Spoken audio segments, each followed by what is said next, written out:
सम्पूर्णलाई मेरो नमस्कार। ओम। म रामानन्द मण्डल। म योग गुरु तथा नेचुरोपैथ, आयुर्वेद, रेकी हिलिङ र स्वर विज्ञानको सानो विद्यार्थी।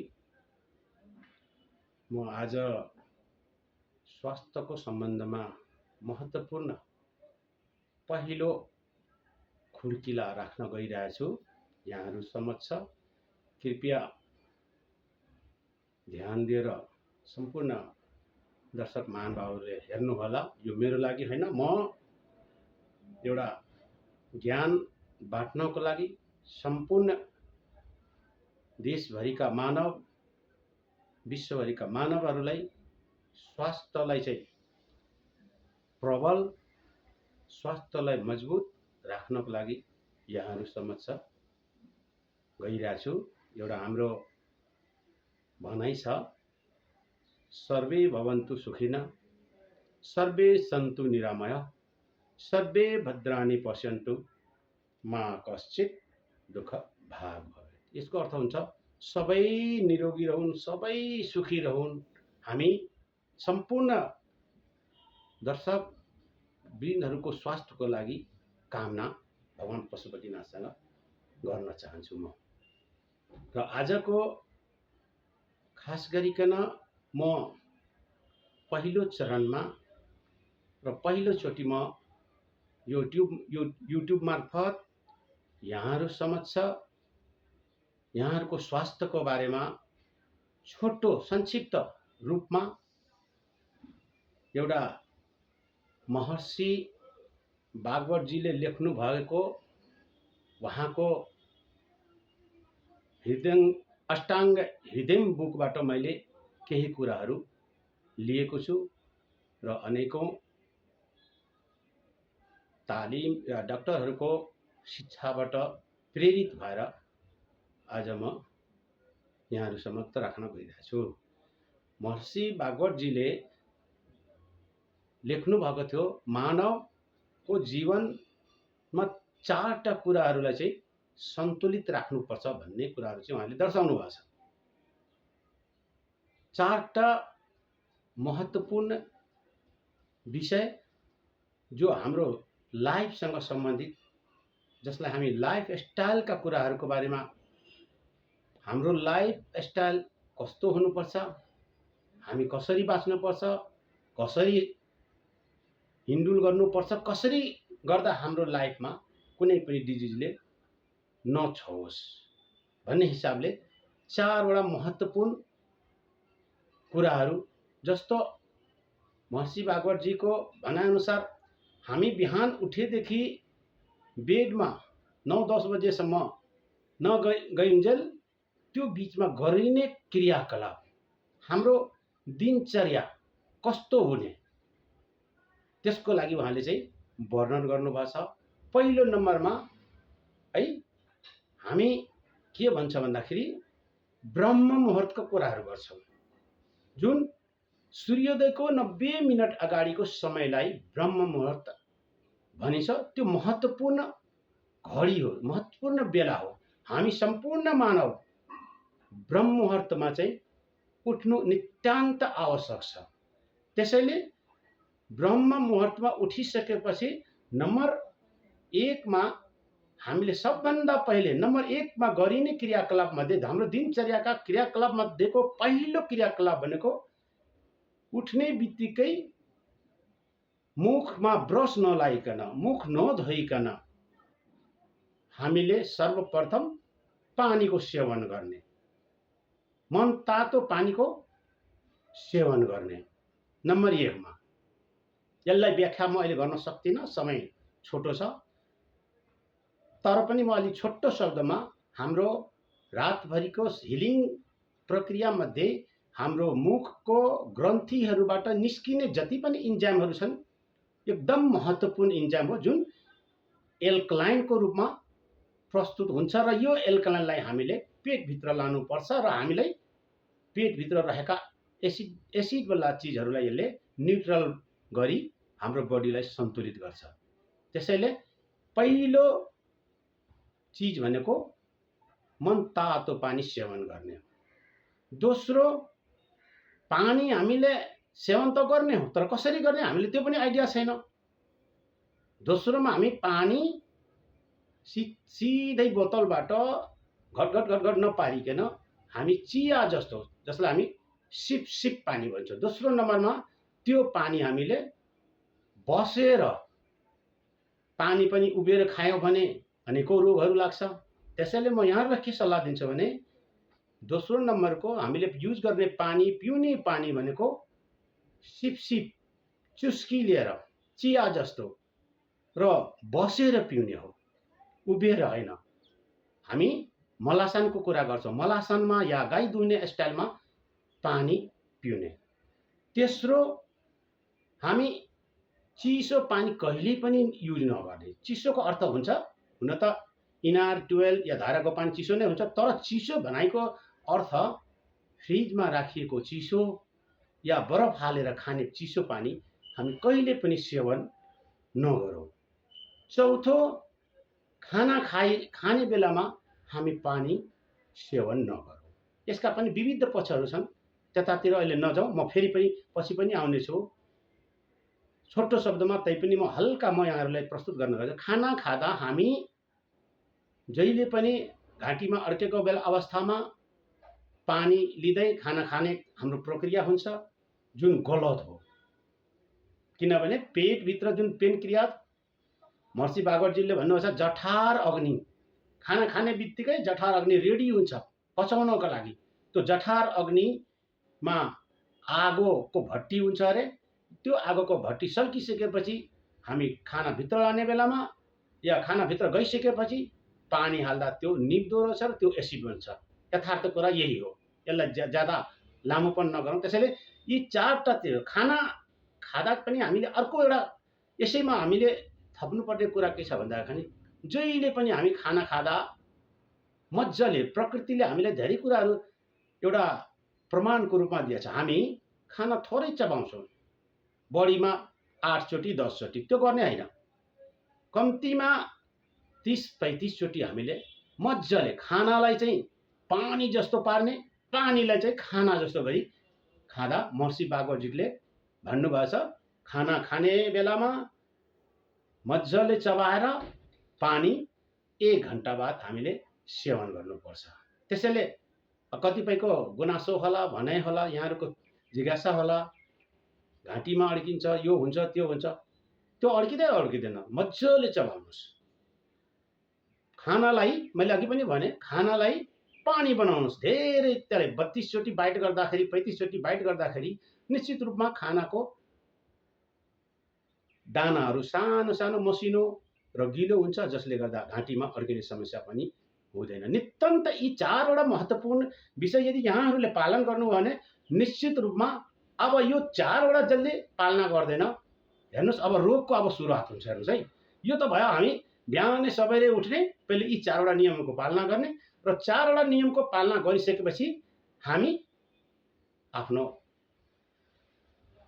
टोयलेट, वासरुम या जे हुन्छ प्रक्रियाहरू हामी गर्ने नै छौँ। र अब यदि हामीले चारवटा नियमहरू पालना गरेनौँ भने हामीलाई के हुन्छ त भन्दाखेरि हाम्रो शरीर, हाम्रो बडी त्रिदोषको छ। 3टा दोषहरूले हाम्रो शरीरलाई चलाइरहेको हुन्छ। नम्बर 1 मा वात, नम्बर 2 मा पित्त र नम्बर 3 मा कफ। यो त्रिदोष भन्छौँ यसलाई हामीले।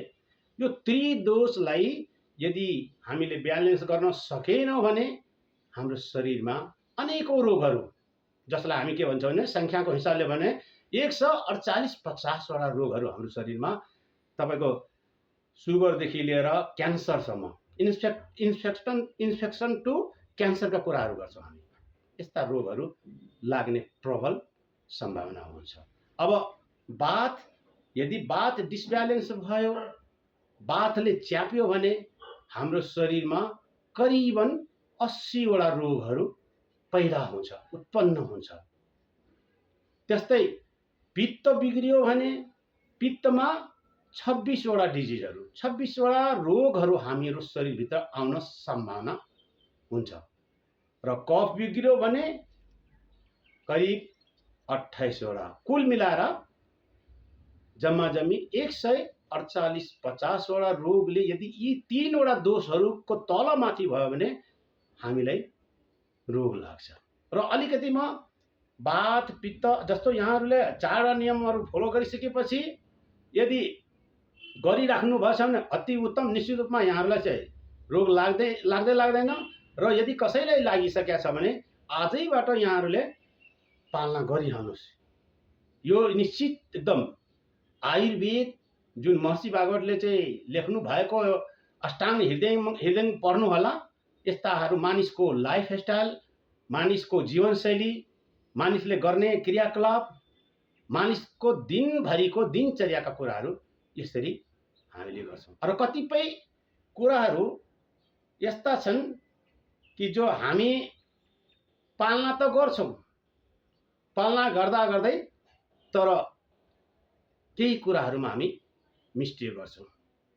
जस्तो कि पानी त हामी खान्छौँ, पानी खाँदाखेरि हामी पानी पिउँदाखेरि हामी जुन यसको पालनाहरू प्रत्येक अक्षर पालना गर्नुभयो भनेदेखि एउटा रोगले पनि छुन सक्दैन।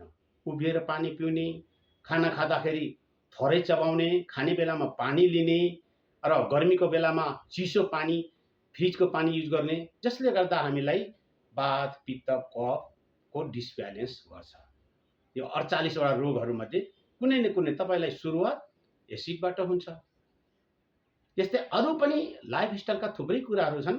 तर म यहाँ अलिकति के चाहिँ दर्शाउन गइरहेको छु भने यस्ता रोगहरूलाई चाहिँ निर्मूल गर्ने, यदि हाम्रो शरीरमा हामीले आफ्नो लाइफस्टाइल बाँच्न जानेनौँ है, जीवनशैली व्यतीत गर्न सकेनौँ, हामीलाई ज्ञान छैन भनेदेखि शरीरमा रोग लागि नै हाल्यो भने अब गर्ने के त? जस्तो वातको शिकायत भयो, यदि वात भयो भने हामीले सर्वप्रथम के गर्नुपर्छ? आफ्नो भान्सातिर जानुपर्छ। वातका अर्थात् कुनै पनि रोगनाशक चिजहरू हाम्रो किचन हो, भान्साघर हो। भान्साघर नै हाम्रो हस्पिटल हो। हामी प्रेसरदेखि लिएर एसिडदेखि लिएर क्यान्सरसम्मका थुप्रै जडीबुटीहरू भनौँ जुन कि हामी मसलाका कुराहरू गर्छौँ, त्यस्तामा हामीले देखिरहेछौँ। त्यसैले वातलाई निर्मूल गर्नको लागि, वातलाई सदैव हटाउनको लागि सर्वप्रथम हामीले के गर्ने त भन्दाखेरि सबभन्दा वातको ठुलो नाशक भनेको हाम्रो भान्साको तेल हो। अब तेल भन्ने बित्तिकै यहाँहरूले सम्झिनु होला डबल रिफाइन, के सिंगल रिफाइन र सोयाबिन के बिन है, यस्ता तेलहरू निश्चित रूपमा हामीलाई कहिले पनि फाइदा गर्दैन। हामीले खाने तेल भनेको शुद्ध प्युर तोरीको तेल हो। त्यसपछि अलि महँगो हिसाबले यदि आफू आफ्नो आम्दानी हेरी यदि गर्न सक्छौ भने तोरीको तेल बाहेक अरू थुप्रै चिजहरू छन्। मुङफलीको तेल हुन सक्छ, अनि के भन्छ नारिवलको तेल हुन सक्छ, अर्को हामीले खाने तिलको तेल हुन सक्छ र राइस ब्रान्डहरू पनि हुन सक्छ। यो भनेको शुद्ध हो, जसले चाहिँ हाम्रो वातलाई नाश गर्छ। त्यसैले भान्साबाट सर्वप्रथम हामीले, अब म तेलको अलिकति मात्र व्याख्या गरौँ, धेरै गर्दिनँ।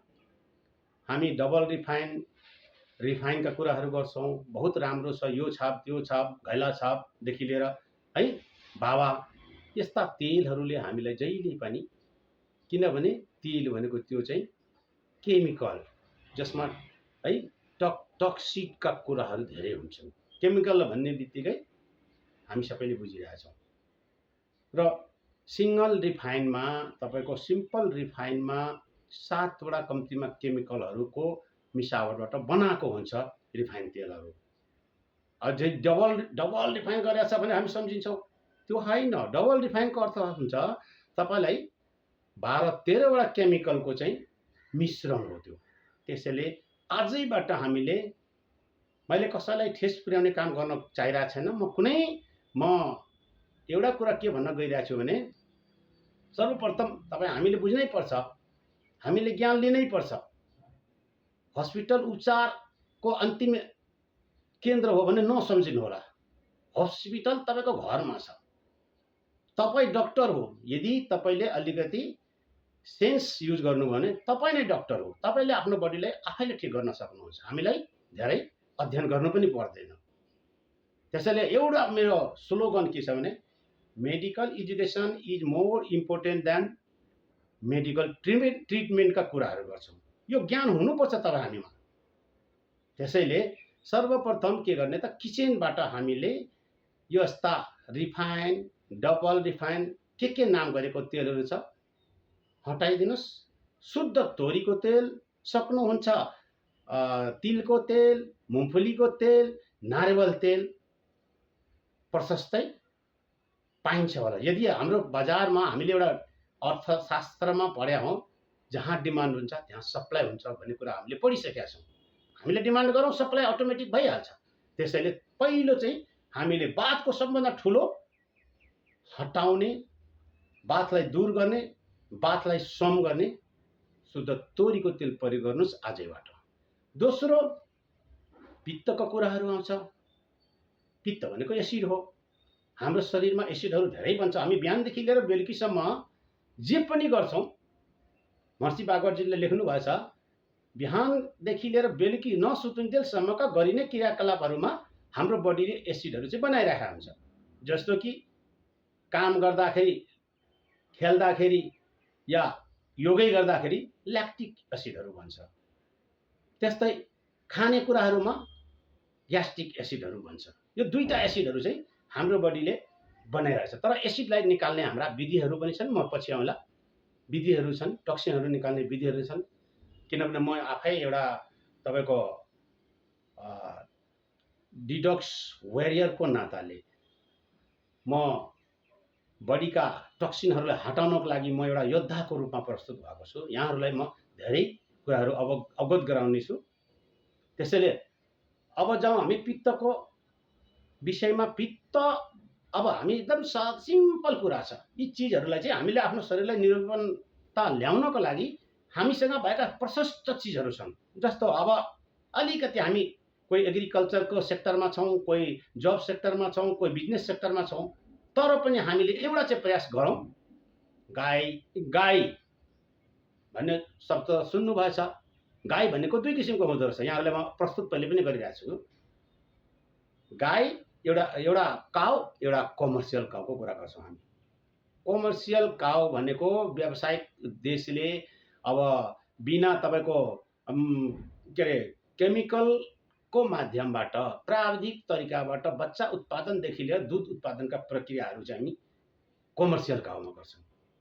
तर काउ गौमाता जसलाई भन्छौँ हामी, हाम्रो हिन्दू धर्मको महान एउटा चाडको रूपमा, एउटा राष्ट्रको जनावरको रूपमा पनि हामीले गौमातालाई लिएका छौँ। त्यो कस्तो गाई भन्दाखेरि न त्यो होल्यान्डी, न होल्यान्डको, न तपाईँको जर्सी के नामका के जातका गाईहरू, त्यो गाई चाहिँ होइन। शुद्ध तपाईँको लोकल भन्छौँ, घरमा पालिने लोकल गाई, जसको लोकल गाई र विकसित गाईमा फरक छ।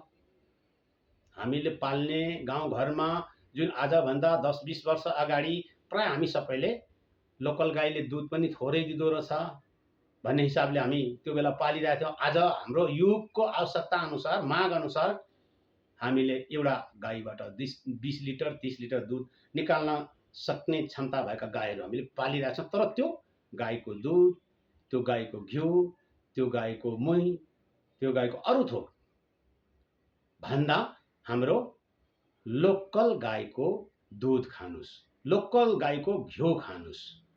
अब यसै सन्दर्भमा पित्त प्रवृत्ति यदि बढेको छ भने हामी पित्तलाई नाश गर्ने सबभन्दा ठुलो चिज भनेको, एसिडलाई नाश गर्ने सबभन्दा ठुलो चिज भनेको शुद्ध लोकल गाईको घिउ हो र उसबाट बनाएको मही हो। हामी मही खाउँ, घिउ खाउँ, दुध पनि सेवन गरौँ। त्यसैले पित्तलाई पहिलो चिज नाश गर्ने गाईको, लोकल गाईको घिउ, त्यसपछि हामीले खाने मसला, ज्वानो, कालो जिरा, कालो नुन, हिङ, यस्ता यस्ता कुराहरू छन् जुन कि हाम्रो पित्तहरूलाई, पित्त बढेको अवस्थामा सेवन गर्दा पित्तको नाश हुन्छ। अर्को अन्तिममा अब हाम्रो पित्तपछि कफको प्रवृत्ति। कफ त यहाँहरूलाई थाहा छँदैछ, यताउति एलर्जी भयो, रुगा खोकी लाग्यो, हाम्रो श्वास फुल्ने या हाम्रो छातीभित्र कफहरू जम्ने, बबलगम जस्ता कुराहरू भइरहेको हुन्छ र यसलाई नाश गर्ने सिम्पल चिज हो। याद गर्नुहोस् त के होला? सेवन गर्नुभएको छ हो, के भन्छ, एउटा मह हो, अर्को चाहिँ उखुबाट बनिने के होला भन्नुहोस् त? उखुबाट चिनी रस बन्छ, उखुबाट के बन्छ? सक्खर। हाम्रो इङ्ग्लिसमा सक्खर होइन, चिनी होइन, हाम्रो नेपाली भाषामा सक्खर यानि कि गुड हो। सबभन्दा नाशक तपाईँको कफ नाशक सबभन्दा ठुलो चिज, महत्त्वपूर्ण चिज गुड र मह हो।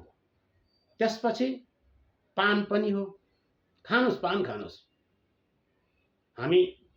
हाम्रा पूर्वजहरूले पहिले पानको सेवन धेरै गर्नुहुन्थ्यो। हाम्रा पूर्वजहरू पहिले निरोगी हुनुहुन्थ्यो। आज हामी केमिकल युक्त भएका छौँ। हाम्रो शरीरभित्र धेरै टक्सिनहरू, पेस्टिसाइड चिजहरू हामी खेतैबाट, खानेकुराहरूबाट नै सुरु गर्छौँ, रासायनिक कीटनाशकदेखि अन्य चिजहरू। त्यसले गर्दा आज हामी, हाम्रो लाइफस्टाइल, हाम्रो बाँच्ने शैली, हाम्रो शरीर, हाम्रो मन मस्तिष्कहरू बिग्रिरहेछ। सानै उमेरमा हामीले धेरै कुराहरू सुन्न पाइरहेछौँ। हिजो आज 15 वर्ष 17 वर्षका बालबच्चाहरूलाई हार्ट एट्याकदेखि लिएर अन्य रोगहरू, छारी रोगहरू आउने यही कारण हो। भन्नुको अर्थ अब मैले अलिकति कुरा चाहिँ बिर्से। म पानको कुरा गरेको थिएँ। सौकिनुहोस्, गुटखा छोडिदिनुहोस्, सिगरेट छोडिदिनुहोस्, अन्य थोक छोडिदिनुहोस्। फेरि भन्नुहोला तपाईँ भन्नेको म यहाँहरूलाई एउटा राम्रो सल्लाह दिने, एउटा गुरुको नाताले, यो गुरुको नाताले, एउटा नेचुरोपेथीको नाताले यहाँहरूलाई म सबै, मैले अघि पनि भनेको थिएँ, सर्वे भवन्तुको कुराहरू गरेको थिएँ। सबै बाँच्नुहोस्, सुखी सम्पन्न हुनुहोस्, निरोगी हुनुहोस्, मेरो एउटा शुभकामना छ। र मैले एउटा प्रण लिएको छु, एउटा प्रतिज्ञा ल्याएको छु। म बाँचुन्जेल म ज्ञान बाँड्छु र भोलि पर्सि मेरो एउटा वेलनेस सेन्टर, योग सेन्टर भन्नुहोस् या नेचुरोपेथी सेन्टर मेरो बहुत छिटो ओपनिङ हुँदैछ। यसको मतलब मैले यहाँहरूलाई पहिले चाहिँ ज्ञान बाँड्ने, या यदि तपाईँहरूले गर्न सक्नु भएन भने यहाँहरूलाई त निश्चित रूपमा धेरै छन्, यस्ता सेन्टरहरू धेरै छन्। तर हाम्रो व्यक्तिगत मैले पढेअनुसार, मैले तालिम लिएअनुसार मेरो अलग किसिमको छ। मलाई लाग्दछ हाम्रो नेपालमा यो विधिहरू चाहिँ अहिले सुरुवात भएको छैन। म धेरै कुराहरू भन्न बाँकी नै छ। म अहिले तत्कालीन यहाँहरूको समक्षमा आयुर्वेदको कुराहरू मात्रै गरिरहेको छु। यस्ता थुप्रै रोगहरू छन् जुन कि हामीले सरल तरिकाबाट आयुर्वेदिक हिसाबले, यसमा दबाईको कुरो त एउटा पनि आएको छैन। हामीले खानेकुराहरूको कुरा गर्छौँ। हाम्रो लाइफस्टाइल भनेको कस्तो हुनुपर्छ, हामी सुत्ने कसरी, बस्ने कसरी, हिँड्ने कसरी, यो ज्ञान यहाँहरूलाई म दिन अझै बाँकी नै छ। तर पनि छोटो शब्दमा मैले 4वटा महत्त्वपूर्ण ज्ञान र 3टा चाहिँ, यदि 4वटालाई हामीले पालना गरेन भने 3टा चाहिँ डिसब्यालेन्स हुन्छ। वात पित्त कफ डिसब्यालेन्स हुन्छ। डिसब्यालेन्स भएपछि तपाईँलाई जे पनि हुनसक्छ, जुनसुकै रोग लाग्न सक्छ भन्ने यहाँहरूसम्म चाहिँ मैले राखेको छु। त अब यो भयो हाम्रो आयुर्वेदका कुराहरू जुन महर्षि भागवतज्यूले आफ्नो अष्टाङ्ग हृदयमा चाहिँ लेख्नु भएको छ। उहाँको करिब हजारौँवटा नियमहरू, यस्ता नियमहरू पालना गर्न सक्नु भएन भने हामी रोगी हुन्छौँ। म अहिले सबै कुराहरू चाहिँ अस्पष्ट रूपले भन्न सक्दिनँ। हामी प्रत्येक दिन बिहान सबेरै उठौँ, सूर्योदयको म फेरि पुनः गर्न चाहन्छु, सूर्योदयको 90 मिनट पहिले उठौँ र त्यसपछि हामीले पानी सेवन गरौँ। पानी सेवन गर्दा 4टा नियमहरू मैले भनेको छु। यदि हामीले यो गर्न सकेन भने हाम्रो शरीरमा त्रिदोषको उत्पत्ति हुन्छ। यो त्रिदोषले हामीलाई, हाम्रो बडीलाई चाहिँ रोगी बनाउँछ र हामी भौतार्दै हिँड्छौँ, यो हस्पिटल त्यो हस्पिटल। म एउटा अझै कुरा चाहिँ यहाँहरूसम्म चाहिँ के राख्न चाहन्छु भने हामीलाई, म चाहिँ व्यक्तिगत कसैसँग आग्रह र पूर्वाग्रहको कुरा गर्न चाहदिनँ। म कसैको क्रिटिसाइज, कसैको कमेन्ट म गर्न चाहदिनँ। हाम्रा गुरुजीले भन्नुभएको छ, हाम्रा शिक्षकजीहरूले भन्नुभएको छ, हामी पहिले शिक्षा बाटौँ, ज्ञान बाटौँ र ज्ञान पछि हामीले आफ्नो एउटा सेन्टरको माध्यमबाट सेवाहरू पनि गरौँ। यसको अर्थ होइन हाम्रो सेन्टर भएपछि हाम्रा त्यहाँ विभिन्न किसिमका मेन्टेनेन्सका कुराहरू हुन्छन्, त्यहाँ यहाँहरूलाई लाग्नेछ। यहाँहरूले केही कुराहरू बुझ्न चाहनुहुन्छ भने हामीसँग, मसँग मेरो युट्युबको माध्यमबाट यहाँहरूले सोध्न सक्नुहुन्छ। म यहाँहरूलाई धेरै जति सक्दो म एउटा सानो व्यक्तिको नाताले म यहाँहरूलाई चाहिँ सल्लाह र सुझाव दिन्छु। हामीसँग नेचुरोपेथीको ज्ञान छ, हामीसँग रेकी हिलीको ज्ञान छ, हामीसँग स्वर विज्ञानको ज्ञान छ। सुन्नुभयो होला, नसुन्नुभएको होइन। स्वर विज्ञान पनि महत्त्वपूर्ण चिज हो। यसको बारेमा म धेरै पछाडि भन्न चाहन्छु। प्रथम त अहिले म आयुर्वेद के हो र आयुर्वेदको उत्पत्तिकर्ताले के भन्नुभएको छ, मान्छे निरोगी रहनको लागि के नित्य कार्यक्रमहरू गर्नुपर्छ भन्ने हिसाबले हामी ल आजको कुरालाई यहीँ यथावत राख्दै पुनः यहाँहरू समक्षमा प्रस्तुत हुने नै छु। यहाँहरूको सेवाको लागि म सदैव तयार रहनेछु भन्ने शुभकामनाको साथ ओम नमस्कार, धन्यवाद।